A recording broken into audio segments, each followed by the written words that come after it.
Kingdom അനിമേലിയെ നമ്മൾ 9 ഫൈലമാക്കിയിട്ട് classify ചെയ്തിട്ടുണ്ട്. നമ്മുടെ ക്ലാസിഫിക്കേഷൻ എന്ന് പറയുന്ന അവസാനത്തെ ചാപ്റ്റർ നമ്മൾ പ്രധാനമായിട്ടും ഈ 9 ഫൈലത്തെ കുറിച്ചാണ് പഠിക്കുന്നത്, പോരിഫറ തുടങ്ങിയിട്ട് കോർഡാറ്റ വരെ. അതിലെ കോർഡാറ്റയെ നമ്മൾ വീണ്ടും എന്ത് ചെയ്യാറുണ്ട്, ക്ലാസിഫൈ ചെയ്യാറുണ്ട്. കോർഡാറ്റ നമ്മൾ എന്താണ് യൂറോ കോഡാറ്റ, സെഫാലോ കോഡാറ്റ, വെർട്ടിബ്രേറ്റ്സ് എന്നൊക്കെ പറഞ്ഞിട്ട് ക്ലാസിഫൈ ചെയ്യാറുണ്ട്. അതിൽ വെർട്ടിബ്രേറ്റ എന്ന് പറഞ്ഞൊരു വിഭാഗമുണ്ട്, നട്ടലുള്ള ജീവികൾ. ആ വെർട്ടിബ്രേറ്റ്സിനെ നമുക്ക് രണ്ടായിട്ട് ക്ലാസിഫൈ ചെയ്യാം. ഒന്ന് സൂപ്പർ ക്ലാസ് ഫിഷസ് എന്നും രണ്ട് സൂപ്പർ ക്ലാസ് ടെട്രാപോഡും എന്ന് ക്ലാസിഫൈ ചെയ്യാറുണ്ട്. സൂപ്പർ ക്ലാസ് ഫിഷസും സൂപ്പർ ക്ലാസ് ടെട്രാപോഡയിലും. സൂപ്പർ ക്ലാസ് ഫിഷസിൽ പ്രധാനമായിട്ടും വരുന്നത് മത്സ്യങ്ങളാണ്, മീനുകളാണ്. അത് പ്രധാനമായിട്ടും 2 ടൈപ്പാണ്, ഒന്ന് കോൺട്രിത്തേസും 2 ഓസ്റ്റിത്തേസും. കോൺട്രിത്തേസ് എന്ന് പറഞ്ഞാൽ കാർട്ടിലേജിനസ് ഫിഷസ്, ഓസ്റ്റിത്തേസ് എന്ന് പറഞ്ഞാൽ ബോണി ഫിഷസ് അഥവാ അസ്ഥി മത്സ്യം. എന്ത് മത്സ്യം? അസ്ഥി മത്സ്യം. അതിൽ കാർട്ടിലേജിനസ് ഫിഷസ് ആവട്ടെ ബോണി ഫിഷസ് ആവട്ടെ, രണ്ടാൾക്കും കോമൺ ആയിട്ടുള്ള ഫീച്ചേഴ്സ് ആണുള്ളത്. രണ്ടാളുടെയും ബോഡിയുടെ പുറത്ത് എന്തുണ്ടാവും? സ്കെയിൽസ് ഉണ്ടാവും. Scales are present in their body. ശരീരത്തിൽ എന്തുണ്ടാവും? ശൽക്കങ്ങൾ ഉണ്ടാവും. പിന്നെ അവരുടെ ഹൃദയത്തിന് എത്ര അറകളാണ്? 2 അറകളാണ്. മീനുകൾക്ക് എത്ര അറകളുണ്ട്? 2 അറകളുണ്ട്, 2 അറകൾ. ഓക്കെ. പിന്നെ അവരുടെ ഹാബിറ്റാറ്റ് എല്ലാവർക്കും അറിയാം, വാട്ടറാണ്, ജലമാണ്. ഓക്കെ. പിന്നെ മീൻസ് ഓഫ് ലോക്കോമോഷൻ, അവരെങ്ങനെയാണ് ലോക്കോമോഷൻ നടത്തുന്നത് ചോദിച്ചാൽ അവരുടെ ചിറകുകൾ വെച്ചിട്ടാണ്. മീനുകൾക്ക് ഒരു ചിറകുകൾ ഉണ്ടാവും, ഇംഗ്ലീഷിൽ അതിന് ഫിൻസ് എന്നാണ് പറയുക, ഫിൻസ്. ഓക്കെ. പിന്നെ അവരുടെ റെസ്പിറേറ്ററി ഓർഗൻ ഏതാണ്? ഗിൽസ് ആണ്, ചെകിളപ്പൂക്കളാണ്. ഓക്കെ, ഗിൽസ് അല്ലെങ്കിൽ ശകുലങ്ങൾ എന്നും പറയാം. Okay, gills. അപ്പൊ അതൊക്കെ നിങ്ങൾക്ക് അറിയാം എന്ന് ഞാൻ വിശ്വസിക്കുന്നു. അങ്ങനെയെങ്കിൽ കോൺട്രിത്തൈസിനും ഓസ്റ്റിത്തൈസിനും കുറച്ച് ഉദാഹരണങ്ങൾ പഠിക്കാം. ഓക്കെ, കോൺട്രിത്തൈസിന്റെ 2 പ്രധാനപ്പെട്ട ഉദാഹരണമാണ് ഇത്, ഷാർക്കും അതുപോലെ തന്നെ തിരണ്ടി. തിരണ്ടി മീൻസ് റേഫിഷ് കേട്ടോ, റേഫിഷ്. ഓക്കെ, ഷാർക്കും തിരണ്ടിയും അല്ലെങ്കിൽ റേഫിഷ്. ഇനി അതേസമയം ഓസ്റ്റിത്തൈസ്, മുള്ളുകളുള്ള ജീവി. അതിപ്പോൾ നമുക്ക് എല്ലാവർക്കും അറിയാം, നമ്മൾ സാധാ ഉപയോഗിക്കുന്ന മത്തി, അയല, രോഹു, കരിമീൻ ഇങ്ങനെയുള്ള സാധനങ്ങളൊക്കെ എന്താണ്? ഓസ്റ്റിത്തൈസിന് ഉദാഹരണമാണ്, അഥവാ ബോണി ഫിഷസ് ആണ്. ഓക്കെ, അപ്പോൾ സൂപ്പർ ക്ലാസ് ഫിഷസ് കഴിഞ്ഞു. ഇനി രണ്ടാമത്തെ സൂപ്പർ ക്ലാസ് ആണ് ഇത്, സൂപ്പർ ക്ലാസ് ടെട്രാപോഡ. ടെട്രാപോഡനെ നമുക്ക് 4 ആയിട്ട് ക്ലാസിഫൈ ചെയ്യാം. Amphibia, reptilia, aves, mammalia. Amphibia means ഉഭയജീവികൾ, കരയിലും വെള്ളത്തിലും ജീവിക്കാൻ പറ്റും. പിന്നെ റെപ്റ്റീലിയ മീൻസ് ഉരകങ്ങളാണ്, ഈ ഓന്ത്, പല്ലി അങ്ങനെയുള്ള വിഭാഗത്തിൽപ്പെടുന്ന ആളുകളാണ് റെപ്റ്റീലിയൻസ്. പിന്നെ ഏവ്സ് എന്ന് പറഞ്ഞാൽ പക്ഷികൾ. ഓക്കെ, മമേലിയ എന്ന് പറഞ്ഞാൽ സസ്തനികൾ. ഓരോന്നിൻ്റെയും ഡീറ്റെയിൽഡ് ആയുള്ള ഫീച്ചേഴ്സ് പഠിക്കാം. ആദ്യത്തേത് ആംഫീബിയാണ്. ആംഫീബിയ നമ്മൾ നേരത്തെ പറഞ്ഞ പോലെ തന്നെ complete the life cycle land and water, ലാൻഡിലും വാട്ടറിലും, അതായത് കരയിലും ജലത്തിലുമായിട്ടാണ് എന്ത് ചെയ്യുന്നത്, അവരവരുടെ ലൈഫ് സൈക്കിൾ കംപ്ലീറ്റ് ചെയ്യുന്നത്. രണ്ടും അവർക്ക് ആവശ്യമുണ്ട്. ഓക്കെ, ഉദാഹരണം പറയുകയാണെന്നുണ്ടെങ്കിൽ തവള അതിനൊരു ഉദാഹരണമാണ്.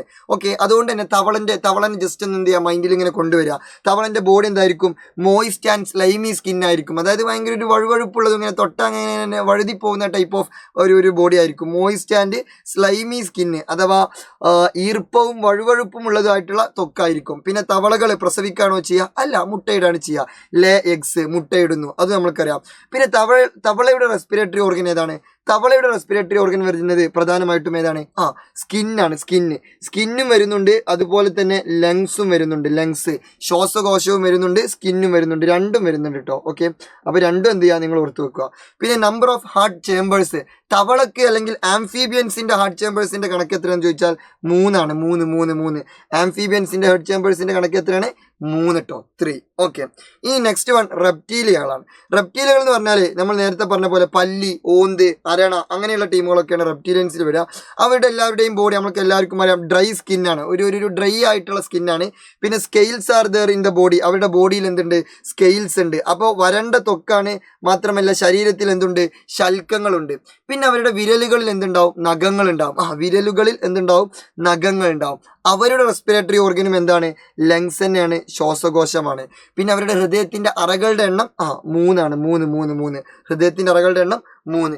പിന്നെ പ്രജനന രീതി അഥവാ അവർ മുട്ടയിടാണോ ചെയ്യുക, അതോ ഇനി അവർ പ്രസവിക്കാണോ ചെയ്യുക എന്നുള്ളതാണ് ക്വസ്റ്റ്യൻ. നമുക്ക് എല്ലാവർക്കും അറിയാം, ഓന്ത് വരണൊക്കെ എന്താണ്? പല്ലിയൊക്കെ എന്താണ്? മുട്ടയിടാണ് ചെയ്യുക. പല്ലിയുടെ മുട്ടകളൊക്കെ കണ്ടിട്ടില്ലേ? ഓക്കെ, അപ്പോൾ ലെയിങ് എഗ്സ് അതായത് ലേ എഗ്സ്, മുട്ടയിടുന്നു എന്നാണ് എഴുതി കൊടുക്കേണ്ടത്. ഓക്കെ, ഇതവിടെ ഫുൾ സെറ്റ് ചെയ്തിട്ടുണ്ട്. അവരുടെ ഹാർട്ട് ചേമ്പേഴ്സ് 3 റീപ്രൊഡക്റ്റീവ് എന്നാണ്, ലേയിങ് എഗ്സ്, മുട്ടയിടാണ് ചെയ്യുന്നത്.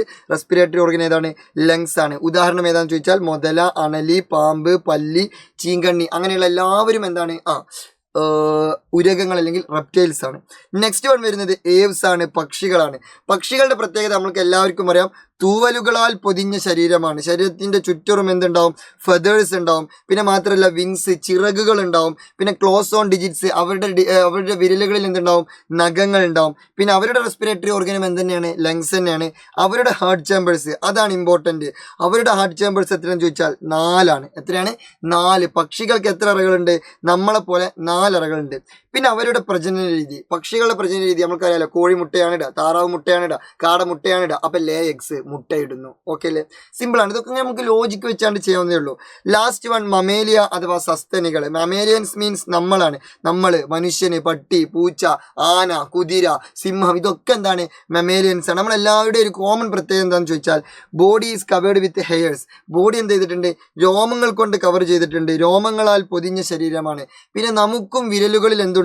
നഖങ്ങളുണ്ട്. ക്ലോസ് ഓൺ ഡിജിറ്റ്സ് ഉണ്ട്. പിന്നെ നമ്മുടെ ഏറ്റവും പ്രധാനപ്പെട്ട പ്രത്യേകത എന്താണെന്ന് അറിയോ? നമ്മൾ പാലൂട്ടും. അതാണ് മമേലിയൻസിന്റെ ഏറ്റവും പ്രധാനപ്പെട്ട പ്രത്യേകത.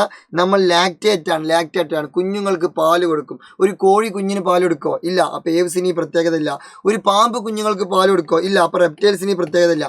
ഒരു തവള കുഞ്ഞുങ്ങൾക്ക് പാൽ കൊടുക്കോ? ഇല്ല. അപ്പോൾ ആംഫീബിയക്ക് ഈ പ്രത്യേകത ഇല്ല. അത് ആർക്ക് മാത്രമേ ഉള്ളൂ? അത് മമേലിയൻസിന് മാത്രമേ ഉള്ളൂ. അതാണ് നമ്മൾ ഏറ്റവും പ്രധാനപ്പെട്ട പ്രത്യേകത. പിന്നെ നമ്മുടെ റെസ്പിറേറ്ററി ഓർഗൻ, മമേലിയൻസിന്റെ റെസ്പിറേറ്ററി ഓർഗൻ നമുക്കറിയാലോ. മനുഷ്യൻ്റെ ഒക്കെ എന്താണ്? ലങ്സ് ആണ്. പിന്നെ നമ്മളെ ഹാർട്ട് ചേമ്പേഴ്സ് അത് എത്ര എന്നുള്ളത് നിങ്ങൾ എന്ത് ചെയ്യണം? ജസ്റ്റ് ഒന്ന് കമൻറ്റ് ചെയ്യണം. അതിന് മുമ്പ് നമ്മുടെ റീപ്രൊഡക്റ്റീവ് മെത്തേഡ് നമ്മൾ മുട്ടയിടാണോ ചെയ്യുക? കോഴി മുട്ടയിടുന്നു, അത് ഓക്കെ. താറാവ് മുട്ടയിടുന്നു, ഓക്കെ. എന്നാൽ ആന മുട്ടയിടുന്നുണ്ടോ? നമ്മൾ ആന മുട്ട എന്നൊക്കെ പറയുമെങ്കിലും ആന മുട്ടയിടുന്നുണ്ടോ? ഇല്ല. സിംഹം മുട്ടയിടുന്നുണ്ടോ? ഇല്ല. പശു മുട്ടയിടുന്നുണ്ടോ? ഇല്ല. പട്ടികൾ മുട്ടയിടുന്നുണ്ടോ? ഇല്ല. പൂച്ച മുട്ടയിടുന്നുണ്ടോ? ഇല്ല. മനുഷ്യൻ മുട്ടയിടുന്നുണ്ടോ? ഇല്ല. അപ്പം നമ്മുടെ പ്രജനന രീതി ഏതാണ്? നമ്മൾ പ്രസവിക്കുകയാണ് ചെയ്യുക. Gives birth. നമ്മൾ എന്ത് ചെയ്യുന്നു? പ്രസവിക്കുന്നു.